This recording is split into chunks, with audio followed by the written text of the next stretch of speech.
إن الحمد لله نحمده ونستعينه ونؤمن به ونتوكل عليه ونعوذ بالله من شرور أنفسنا ومن سيئات أعمالنا من يهده الله فلا مضل له ومن يضلل فلا هادي له وأشهد أن لا إله إلا الله وحده لا شريك له وأشهد أن محمدا عبده ورسوله أرسله بالهدى ودين الحق ليظهره على الدين كله ولو كره المشركون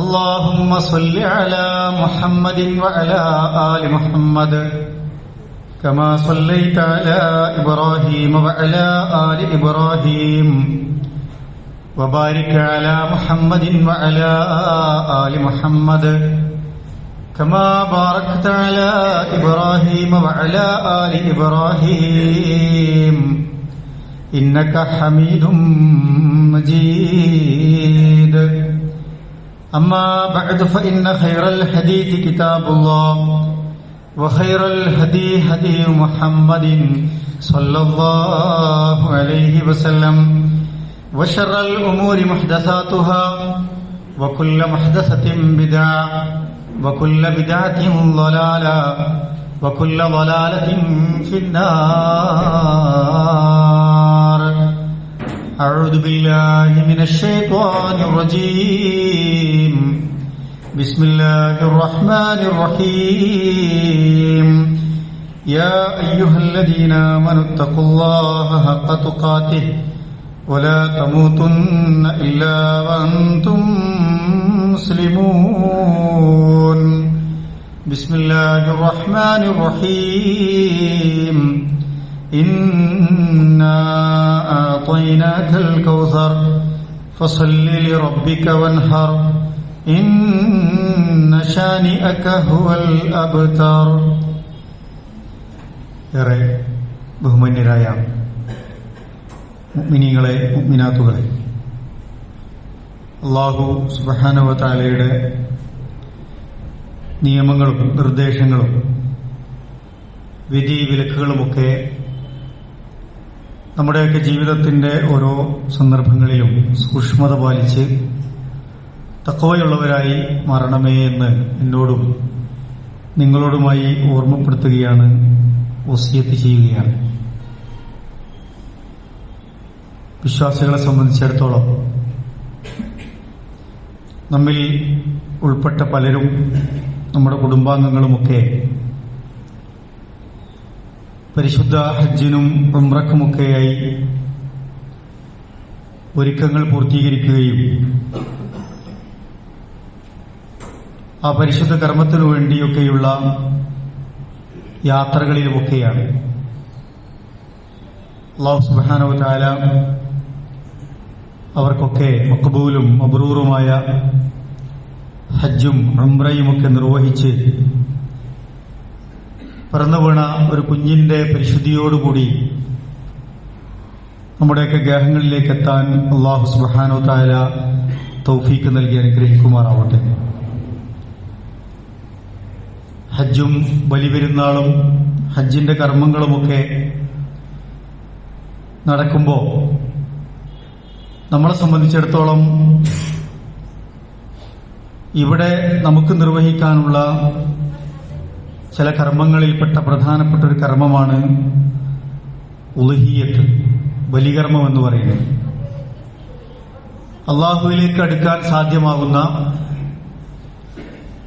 ഏറ്റവും പ്രധാനപ്പെട്ട ഒരു ഇബാദത്ത് എന്ന നിലക്കാണ് ബലികർമ്മത്തെ പരിശുദ്ധ ഖുർആനും ഹബീബായ റസൂലുള്ളാഹി സ്വല്ലല്ലാഹു അലൈഹി വസല്ലമയെ നമ്മോട് പഠിപ്പിക്കുന്നത്. ബലിപെരുന്നാളിനോട് അനുബന്ധിച്ച് മുഅ്മിനീങ്ങളായവർ പ്രത്യേകമായി നിർവഹിക്കേണ്ട ഒരു കർമ്മം എന്ന നിലയ്ക്ക് തന്നെ സാധ്യമാകുന്നവരൊക്കെ ആ കർമ്മത്തിൽ പങ്കാളികളാവേണ്ടതുണ്ട്. പലരും സാധ്യമാകുന്നുണ്ട് എങ്കിലും അതത്ര വലിയ ഗൗരവമുള്ള വിഷയമല്ല എന്ന നിലയ്ക്ക് മനസ്സിലാക്കുകയും അതിലൊന്നും പങ്കാളികളാവാതെ നിൽക്കുകയും ചെയ്യുന്ന സാഹചര്യങ്ങൾ ഉണ്ടാകാറുണ്ട്. മറ്റൊരു കൂട്ടരുണ്ട് ബലികർമ്മം എന്നത് മറ്റു മതങ്ങളിൽപ്പെട്ട കർമ്മമാണ്, അത് ഇസ്ലാമിൽ അതിനത്ര പ്രാധാന്യമില്ല എന്ന് പ്രചരിപ്പിക്കുകയും അതിനെ നിഷേധിക്കുകയും ഒക്കെ ചെയ്യുന്ന ആളുകളും. നമ്മളെ സംബന്ധിച്ചിടത്തോളം ബലിയുമായി ബന്ധപ്പെട്ട് അറിയേണ്ട ചില കാര്യങ്ങൾ മാത്രം സൂചിപ്പിക്കുകയാണ്. ബലികർമ്മം നമ്മൾ നിർവഹിക്കുമ്പോൾ അത് അള്ളാഹുവിന്റെ കൽപ്പന പ്രകാരം അള്ളാഹുവിന്റെ ഇഷ്ടം സമ്പാദിക്കുന്നതിനും അള്ളാഹുവിന്റെ പ്രീതി സമ്പാദിക്കുന്നതിനും റബ്ബിലേക്ക് കൂടുതൽ അടുക്കുന്നതിനുമൊക്കെയുള്ള ഒരു കർമ്മമാണ് എന്ന് നമ്മൾ മനസ്സിലാക്കണം. അത് എങ്ങനെയാണ് നിർവഹിക്കേണ്ടതും അള്ളാഹു തആല എങ്ങനെയാണോ അത് നിർവഹിക്കാൻ പഠിപ്പിച്ചത്, പ്രവാചകൻ മുഹമ്മദ് മുസ്തഫ റസൂലുള്ളാഹി സ്വല്ലല്ലാഹു അലൈഹി വസല്ലം എങ്ങനെയാണോ ആ കർമ്മം നിർവഹിച്ച് കാണിച്ചു തന്നത്, അതുപോലെ തന്നെയാണ് അത് നിർവഹിക്കേണ്ടത്. അത് രണ്ടും നമ്മൾ മനസ്സിലാക്കി മുന്നോട്ട് പോകുമ്പോഴാണ് ആ കർമ്മം അള്ളാഹുവിന്റെ സ്വീകാര്യമാവും. ബലികർമ്മത്തെപ്പറ്റി നമ്മൾ മനസ്സിലാക്കേണ്ട ഏറ്റവും പ്രധാനപ്പെട്ട ഒരു കാര്യം, ബലി അർപ്പിക്കുക എന്നത് അള്ളാഹുവിന് മാത്രം സമർപ്പിക്കേണ്ട ഒരു കർമ്മമാണ് എന്നതാണ്. അള്ളാഹു അല്ലാത്ത ഏതെങ്കിലും വ്യക്തികളുടെ പേരിലോ ഏതെങ്കിലും ഒരു ശക്തികളുടെ പേരിലോ ആരുടെയെങ്കിലും പേരിലോ ഒരു വസ്തുവിന്റെ പേരിലോ ഒക്കെ ബലി അർപ്പിച്ചാൽ അത് കഠിനമായ ശിർക്കാണ് എന്നാണ് ഇസ്ലാം നമ്മളെ പഠിപ്പിക്കുന്നത്.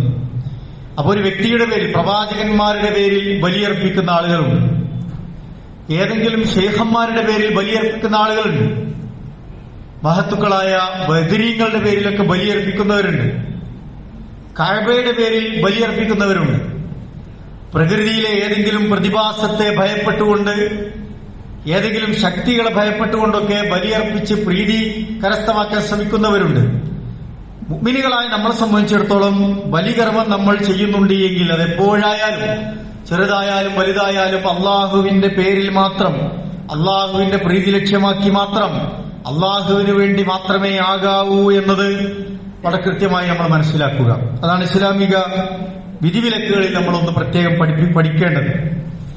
മതസമൂഹങ്ങൾ എടുത്തു നോക്കിയാൽ, ഇസ്ലാം മതം പോലെ മറ്റ് മതസമൂഹങ്ങളൊക്കെ എടുത്തു നോക്കിയാൽ ബലികർമ്മം എന്ന ആശയം അവരുടെ ഇടയിലൊക്കെ നിലനിൽക്കുന്ന നമുക്ക് കാണാൻ കഴിയും. അവരുടെ ദൈവത്തെ പ്രീതിപ്പെടുത്താനാണ് അതൊക്കെ നിർവഹിക്കുന്നത്. ഇസ്ലാം അള്ളാഹുവിന്റെ പ്രീതിക്കാണ് ഇത് നിർവഹിക്കാൻ പഠിപ്പിച്ചിട്ടുള്ളത്. എന്നാൽ ഇതര സമൂഹങ്ങളിൽ നിന്ന് വ്യത്യസ്തമായി നമ്മുടെ ബലികർമ്മത്തിന്റെ ഉള്ളടക്കത്തിൽ, അതിന്റെ രീതിയിലുമൊക്കെ വളരെ പ്രകടമായ വ്യത്യാസങ്ങളൊക്കെ ഉണ്ട് എന്ന് നമുക്കറിയാം. ഞാൻ അതിലേക്ക് പോകുന്നില്ല.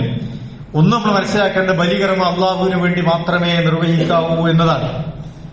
രണ്ടാമത് നമ്മൾ മനസ്സിലാക്കേണ്ടത്, ബലിമൃഗങ്ങളെ നമ്മൾ പാകപ്പെടുത്തുമ്പോൾ, ബലിക്ക് വേണ്ടി നമ്മളൊരു മൃഗത്തെ തെരഞ്ഞെടുത്തു കഴിഞ്ഞാൽ ആ ബലിമൃഗങ്ങൾ ഇത് ബലിയെടുക്കാനുള്ള മൃഗമാണ്, ഉരുവാണ് എന്ന് മനസ്സിലാക്കി കഴിഞ്ഞാൽ അത് അള്ളാഹുവിന്റെ ഷിആറുകളിൽപ്പെട്ടതാണ് എന്ന ഒരു ബോധമാണ്. അത് പിന്നെ അള്ളാഹുവിന്റെ ചിഹ്നങ്ങളിൽപ്പെട്ട കാര്യങ്ങളല്ല. നമ്മൾ അള്ളാഹുവിന്റെ ചിഹ്നങ്ങളായി പരിഗണിക്കപ്പെടുന്നതിന് എന്തിനൊക്കെയാണോ ഹുറുമത്ത് കാണുന്നത്, ബഹുമാനിക്കുന്നത്, ആദരവോട് കാണുന്നത്, ഭക്തിയോടുകൂടി കാണുന്നത്, അതൊക്കെ ഇതിനും ബാധകമാണ് എന്നതാണ്. അതിന്റെ കഴുത്തിൽ ചുറ്റിയ ഒരു കയറിനെ പോലും നിങ്ങൾ അനാദരിക്കരുത് എന്നൊക്കെ ചില വചനങ്ങൾ നമുക്ക് കാണാൻ കഴിയും. എന്ന് പറഞ്ഞാൽ അതിന് അള്ളാഹുവിന്റെ ഒരു ഷിആർ എന്ന നിലക്ക് പള്ളിയോടൊപ്പം നമ്മൾ കാണിക്കുന്ന ഒരു ആദരവുണ്ടല്ലോ. അതെന്തുകൊണ്ടാണ്? അള്ളാഹിന്റെ വീടാണ്, ബൈത്തുള്ള എന്ന നിലക്കാണ്. അതുപോലെ അള്ള പഠിപ്പിച്ച ഒരു ചിഹ്നത്തിൽപ്പെട്ടതാണ് ബലിമൃഗം എന്നതാണ്. അപ്പൊ അതിനെ പരിപാലിക്കുക, അതിനോട് സ്നേഹം കാണിക്കുക, അതിനാവശ്യമായ പരിചരണം കൊടുക്കുക, അതിനെ പരിപാലിക്കുക എന്നൊക്കെ പറഞ്ഞ വലിയ പുണ്യമുള്ള കാര്യമാണ്. മാത്രമല്ല അതിനൊക്കെ വലിയ പ്രതിഫലവുമുണ്ട്.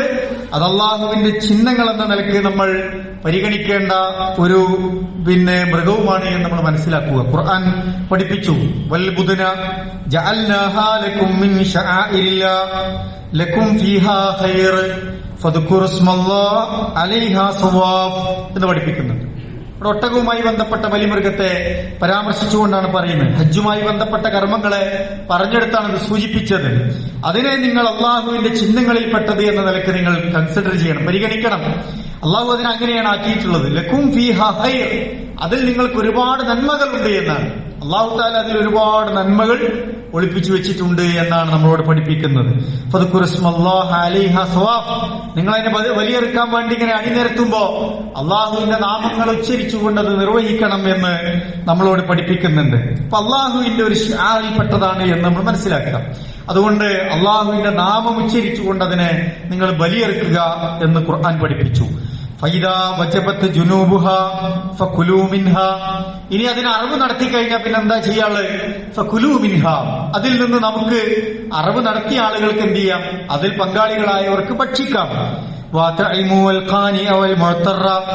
അതുപോലെ തന്നെ അത് പ്രതീക്ഷിച്ച് അതിന്റെ പ്രവർത്തനങ്ങളിലൊക്കെ ബന്ധപ്പെട്ട് അത് സംതൃപ്തിയോടുകൂടി കണ്ട് ഒരു മനസ്സിൽ ഒരു ആഗ്രഹം പ്രതീക്ഷിക്കുന്ന ആൾക്കാരുണ്ടാവും. അവർക്കും നിങ്ങൾ ഭക്ഷണം കൊടുക്കുക, അതിൽ നിന്ന് കൊടുക്കുക. അതുപോലെ തന്നെ ആ ഭക്ഷണം എത്തിക്കേണ്ട ചില സ്ഥലങ്ങളുണ്ടാവും, അത് പ്രതീക്ഷിക്കുന്ന ആളുകളുണ്ടാവും, ആഗ്രഹിച്ചു വരുന്നവരുണ്ടാവും. അവർക്കും നിങ്ങൾ എന്ത് ചെയ്യുക?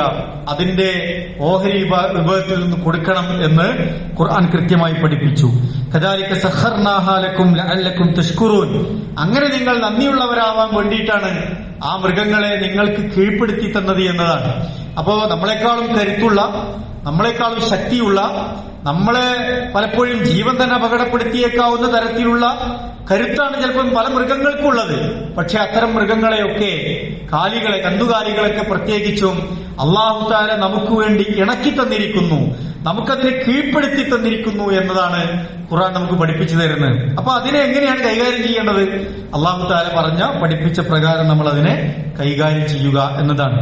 മൂന്നാമത്തത് നമ്മൾ മനസ്സിലാക്കേണ്ടത്, ഖുർആൻ പറഞ്ഞു തരുന്നുണ്ട് എന്താണ് ഇതിന്റെ ഒരു സന്ദേശം, ഇതിന്റെ ഒരു പ്രാധാന്യം. ബലിയുടെ സന്ദേശം എന്താണ്? പ്രാധാന്യം എന്താണ്? അള്ളാഹുവിന് വേണ്ടിയാണ് എന്നത് ഈ ഒരു ബോധം ഉണ്ടാകുക എന്നുള്ളതാണ്. അവൻ നൽകിയ സമ്പത്ത്, അള്ളാഹു നൽകിയ സമ്പത്തിൽ നിന്ന് നമ്മളോട് ചെലവഴിക്കാൻ പറയാണ്. നമ്മുടെ പണം ഉപയോഗിച്ച് ഒരു മൃഗത്തെ വാങ്ങി ബലിയർപ്പിക്കാൻ പറയാണ്. ചില ഘട്ടങ്ങളിൽ നിങ്ങളുടെ ജീവൻ തന്നെ അള്ളാഹിന്റെ മാർഗത്തിൽ എന്ത് ചെയ്യേണ്ടി വരും? ബലി കൊടുക്കേണ്ട സാഹചര്യങ്ങൾ ഉണ്ടാകും എന്ന് ഓർമ്മിപ്പിക്കുന്നുണ്ട് നമ്മളെ, അല്ലെ? അള്ളാഹുവിന് വേണ്ടി ധർമ്മസമരത്തിൽ ഏർപ്പെടേണ്ട സന്ദർഭങ്ങൾ ഉണ്ടാവും. അവിടെ നമ്മുടെ ജീവൻ നോക്കിയിട്ടല്ല, സ്വത്ത് നോക്കിയിട്ടല്ല. അപ്പൊ നമ്മുടെ ജീവൻ തന്നെ നിങ്ങൾക്ക് ബലിയർപ്പിക്കേണ്ട സന്ദർഭങ്ങൾ വന്നാലും ശരി, നിങ്ങൾ അതിനെ മാത്രം അള്ളാഹുവിനോട് വിധേയപ്പെട്ടവരായി തീരണം എന്ന നിലക്കുള്ള ഒരു സന്ദേശമാണ് യഥാർത്ഥത്തിൽ ഖുർആൻ നമ്മളെ പഠിപ്പിക്കുന്നത്. നമ്മൾ ഓരോ നമസ്കാരത്തിലും പ്രതിജ്ഞ പുതുക്കുന്ന ഒരു പ്രതിജ്ഞ ഉണ്ട്.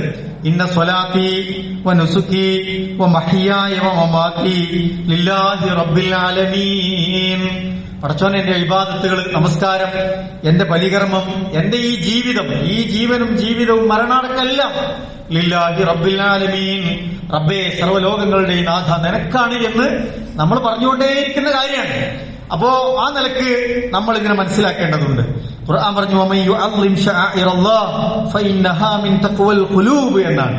ആരെങ്കിലും ഇതിനെയൊക്കെ അള്ളാഹുവിന്റെ ചിഹ്നങ്ങളെ മഹത്വപ്പെടുത്തിയാൽ, അള്ളാഹുവിന്റെ ഷിയാറുകളെ ആദരിച്ചാൽ, അതിനെ ബഹുമാനിച്ചും അതിനു വേണ്ട പരിചരണമൊക്കെ കൊടുത്ത് അതിനെ ഭക്തിയാദരപൂർവ്വം നമ്മൾ സമീപിച്ചു കൊണ്ടുപോവുകയാണ് എങ്കിൽ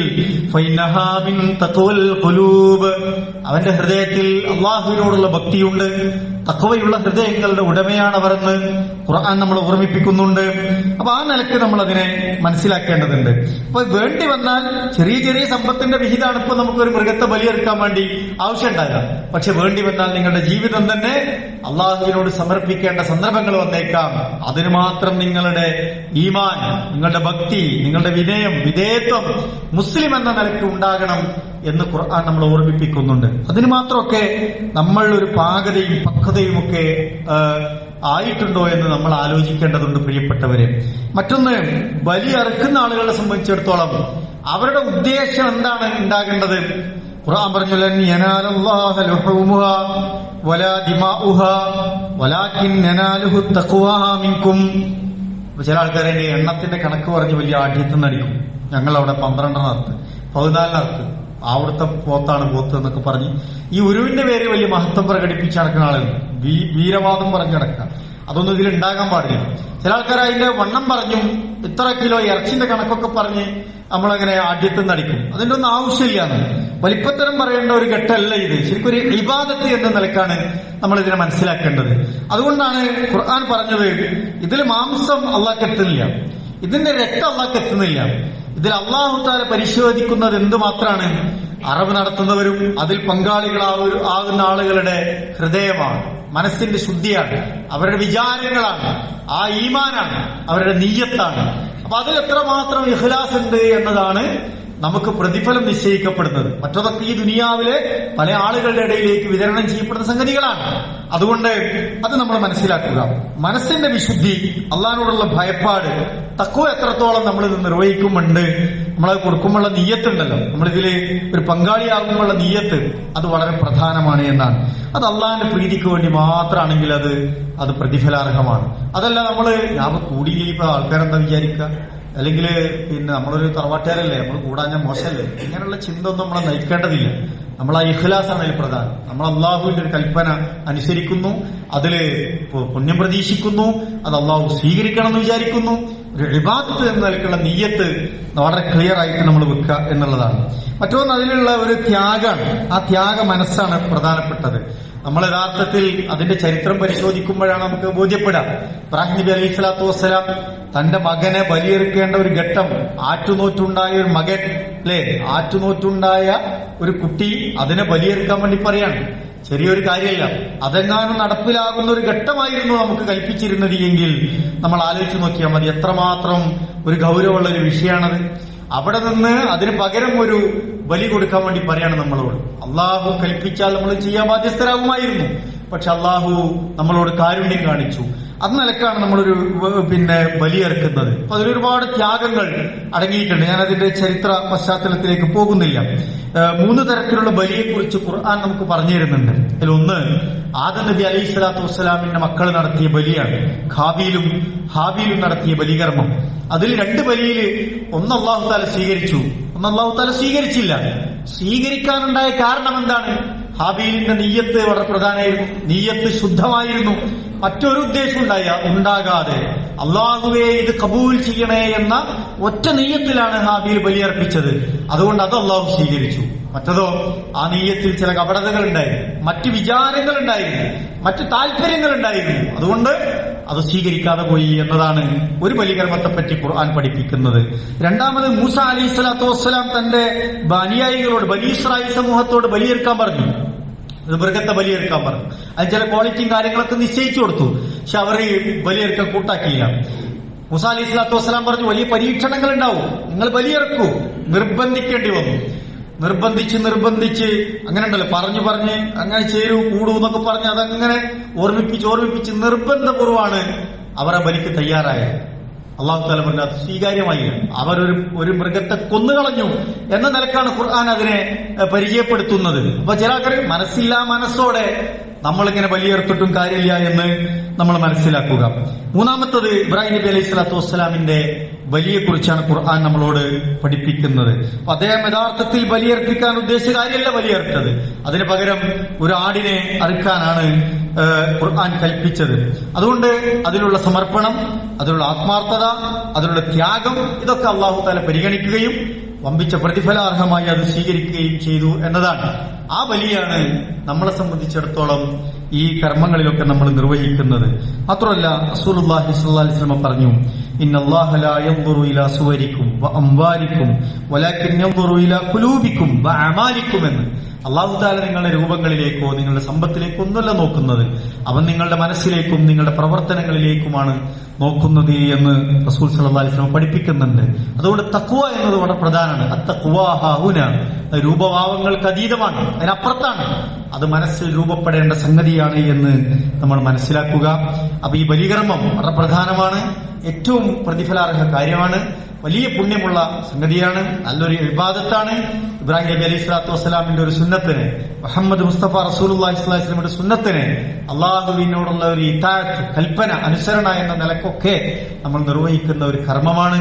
അതില് ഇഖ്ലാസും നിയ്യത്തും നമ്മുടെ തഖ്വയുമാണ് ഏറ്റവും പ്രധാനം എന്ന് നമ്മൾ മനസ്സിലാക്കി അതിന് നമ്മൾ ഒരുങ്ങണം എന്നതാണ് ഓർമ്മപ്പെടുത്താനുള്ളത്. അല്ലാഹു സുബ്ഹാനഹു വ തആല നമ്മുടെയൊക്കെ സദുദ്ദേശങ്ങളെ സഫലമാക്കി തരുമാറാവട്ടെ.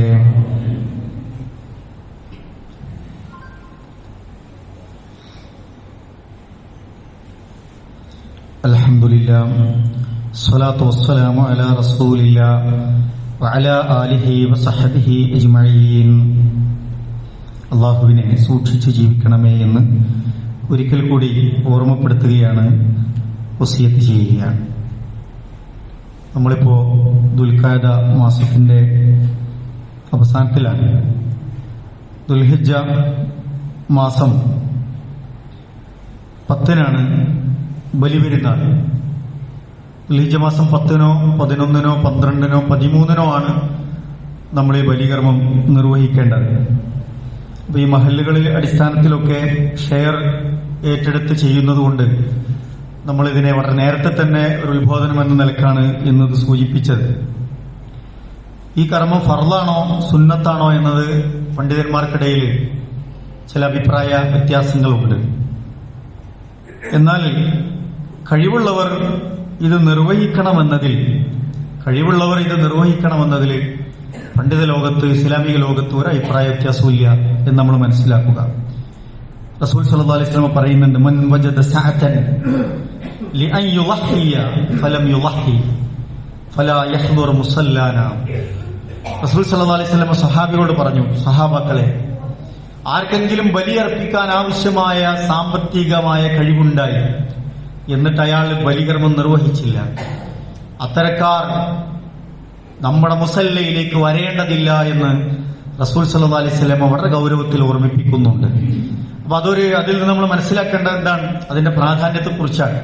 അപ്പൊ അതിന് സാധ്യമായ ആളുകൾ അത് നിർവഹിക്കുക എന്ന് പ്രധാനമാണ്. അപ്പൊ അത് നിർവഹിക്കാൻ എന്താണ് ചെയ്യേണ്ടത്? നമുക്ക് അറവിനുപയോഗിക്കുന്ന മൃഗങ്ങൾ ഒന്ന് ആടാണ്, മറ്റൊന്ന് മാട് വർഗത്തിൽപ്പെട്ട പോത്ത്, പശു, അത്തരത്തിലുള്ള കാള, ഇങ്ങനത്തെ ഇനങ്ങളാണ്. മറ്റൊന്ന് ഒട്ടകാണ്. ആടാണെങ്കിൽ ഒരാൾ ഒറ്റക്കാണ് നിർവഹിക്കേണ്ടത്. നമ്മുടെ നാട്ടിലൊക്കെ സുലഭമായത് കോലാടുകളാണ്. ചെമ്മരിയാടുകളെക്കാൾ കോലാടുകളെ. ഈ കോലാടാണെങ്കിൽ മിനിമം ഒരു വയസ്സ് പൂർത്തിയാകണം. ചെമ്മരിയാടാണെങ്കിൽ 6 മാസം മതി എന്നൊക്കെ അഭിപ്രായമുണ്ട്. മാട് ഇവിടെ പോത്താണ് കാര്യമായിട്ട് നമ്മളെ ഒരു ഇനമായിട്ട് പരിഗണിക്കാറുള്ളത്. അത് ഒറ്റക്കാവാം, അല്ലെങ്കിൽ 7 പേർ ചേർന്ന്, പരമാവധി 7 പേരെ ഷെയർ ചേർത്തുകൊണ്ട് അറവ് നടത്താവുന്നതാണ്. മാടുകൾക്ക് 2 വയസ്സാകണം. അവരുടെ സാധാരണ പല്ല് വളർന്നു വരുമ്പോഴുള്ള പല്ല് മാറി അത് തീറ്റയ്ക്കൊക്കെ ഉപയോഗിക്കുന്ന കടിച്ചു പറിക്കാൻ പറ്റുന്ന ഒരു പല്ല് വളർന്നു വന്നാൽ അതിന്റെ വയസ്സായി എന്നതാണ് അതിന്റെ കണക്ക്. സ്വയം ഭക്ഷണമൊക്കെ കഴിച്ചങ്ങനെ മീഞ്ഞടക്കാൻ പറ്റിയ മൃഗമാവുക എന്നുള്ളതാണ്. അപ്പൊ അതിന് 2 വയസ്സാണ് കണക്കാക്കിയിട്ടുള്ളത്. ആ നിലക്ക് അതിനെ നമുക്ക് സ്വീകരിക്കാവുന്നതാണ്. ഉളുഹിയത്ത് നിയ്യത്താക്കിയ ആളുകള് ദുൽഹിജ്ജ മാസം പറഞ്ഞാൽ പിന്നെ അവരുടെ തലമുടി, അതുപോലെ രോമങ്ങള്, നഖം, ഇതൊന്നും വെട്ടാൻ പാടില്ല എന്നതാണ്. അത് നമ്മളെ ഹജ്ജാജികളോടൊക്കെയുള്ള അവരോടുള്ള മാനസികമായ ഒരു പിന്തുണ കൂടി അതിലുണ്ട് എന്ന് നമ്മൾ മനസ്സിലാക്കുക. മാത്രമല്ല റസൂലുള്ളാഹി സ്വല്ലല്ലാഹു അലൈഹി വസല്ലം കൽപ്പന എന്നുള്ളതാണ് മനസ്സിലാക്കുക. മറ്റൊന്ന്, നല്ല മൃഗങ്ങളെയാണ് നമ്മൾ എന്ത് ചെയ്യേണ്ടത്? ബലിയെടുക്കാൻ വേണ്ടി തെരഞ്ഞെടുക്കേണ്ടത്. ഏതായാലും ഇതിങ്ങനായി നബിന്റെ ഉദയത്തിനാണ്ട് അർത്ഥള എന്നുള്ളതിലുള്ള അത്തരം സമീപനം ബലിമൃഗങ്ങളോട് കാണിക്കാൻ പാടില്ല. കാരണം അത് അള്ളാഹുവിന്റെ ചിഹ്നങ്ങളിൽപ്പെട്ടൊരു ഇതായി മാറിക്കഴിഞ്ഞു. അപ്പൊ അതിന് നല്ല ആരോഗ്യം, രോഗങ്ങളില്ലാത്തത്, ലക്ഷണത്തിനൊത്ത നല്ല മാംസമൊക്കെ ഉള്ള നല്ല മൃഗങ്ങളെ നോക്കിയിട്ടാണ് ബലിയെടുക്കേണ്ടത്.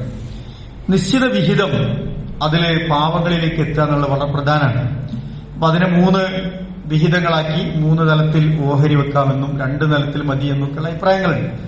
3 തലത്തിൽ അത് ഓഹരി വെച്ച് വിതരണം ചെയ്യാവുന്നതാണ്. അത് ഒന്നിൽ നിന്ന് ഒന്ന് അറവ് നടത്തുന്ന ആളുകൾക്ക് ഭക്ഷിക്കാനുള്ളതാണ്, മറ്റൊന്ന് അവരുടെ കുടുംബത്തെ ഭക്ഷിപ്പിക്കാനുള്ളതാണ്, മറ്റൊന്ന് പാവപ്പെട്ട ആ നാട്ടിലെ മനുഷ്യരെ ഭക്ഷിപ്പിക്കാനുള്ളതാണ്. ഒന്ന് സ്വയം അറവ് നടത്തുന്ന ആളുകൾക്ക് ഭക്ഷിക്കാം, മറ്റൊന്ന് അവരുടെ കുടുംബാംഗങ്ങൾക്ക് അത് എത്തിക്കാം, മറ്റൊന്ന് പാവങ്ങൾക്ക് കൊടുക്കുക എന്നുള്ളത്. ആ നിലക്ക് അത് 3 നിലക്ക് വിതരണമാക്കാം. ഇനി അതല്ല അതില് 2 ആക്കിയിട്ടും അത് നിർവഹിക്കുന്നതുകൊണ്ട് വിരോധമില്ല എന്നാണ് നമ്മൾ മനസ്സിലാക്കുന്നത്. അതുപോലെ തന്നെ അറവ് നടത്തുന്നവർ, ബലികർമ്മത്തിൽ പങ്കാളികളാവുന്നവർ, ഒരു കുടുംബത്തിന് ഒരു കുടുംബത്തിൽ കുറെ ആളുകൾ കൂടിയിട്ട് ഒരു കുടുംബം താമസിക്കുന്നുണ്ടെങ്കിൽ ഒരു മൃഗത്തെ അറുത്താൽ മതിയാവും. ഒരാടിനെ അറുത്താൽ ആ കുടുംബത്തിന്റെ ബാധ്യത തീരും. അതല്ല, കുടുംബാംഗങ്ങളിൽ ഓരോരുത്തർക്ക് തന്നെ അത് നിർവഹിക്കാൻ പറ്റുമെങ്കിൽ അതാകാവുന്നതുമാണ്. അതിന് വിരോധമില്ല എന്ന് നമ്മൾ മനസ്സിലാക്കുക. പെരുന്നാളിന്റെ അല്ലെങ്കിൽ അയ്യാമത്തെ ശരീക്കിന്റെ ദിവസങ്ങളിലാണ് ഈ ബലികർമ്മം നിർവഹിക്കേണ്ടത് നമ്മൾ പറഞ്ഞു. അറവ് നടത്തുന്നവർ ബിസ്മില്ലാഹി അല്ലാഹു അക്ബർ, ബിസ്മില്ലാഹി അല്ലാഹു അക്ബർ എന്ന് പറഞ്ഞിട്ടാണ് ബലികർമ്മം, അത് ബലിന്റെ അറവ് നിർവഹിക്കേണ്ടത്. നമ്മൾ കൂട്ടത്തോടെ തക്ബീർ ചൊല്ലുന്നതൊക്കെ കാണാൻ പറ്റും. യഥാർത്ഥത്തിൽ അത്തരം റിപ്പോർട്ടുകളൊന്നും സഹീഹായിട്ട് വന്നിട്ടില്ല. അയ്യാമത്തെ ശരീക്കിന്റെ അവസാനം വരെ നമുക്ക് തക്ബീറുകൾ ചൊല്ലാവുന്നതാണ്. അത് അതിന് ഇന്ന സ്ഥലം ഇന്ന സന്ദർഭമൊന്നും പറഞ്ഞിട്ടില്ല. തക്ബീർ ചൊല്ലി ആ സന്ദർഭത്തിൽ ചൊല്ലിയോണ്ട് തെറ്റൊന്നുമില്ല. പക്ഷെ അത് ഈ ബലികർമ്മ നടക്കുമ്പോൾ നമ്മൾ തക്ബീർ ചൊല്ലേണ്ടതുണ്ട് എന്ന് മനസ്സിലാക്കിയിട്ട് നമ്മൾ എന്ത് ചെയ്യേണ്ടതില്ല. അങ്ങനെ എല്ലാവരും കൂടി കൂട്ടത്തോടെ തക്ബീർ അവിടെ ചൊല്ലേണ്ടതില്ല എന്നാണ് പ്രമാണങ്ങളിൽ നിന്ന് മനസ്സിലാവുന്നത്.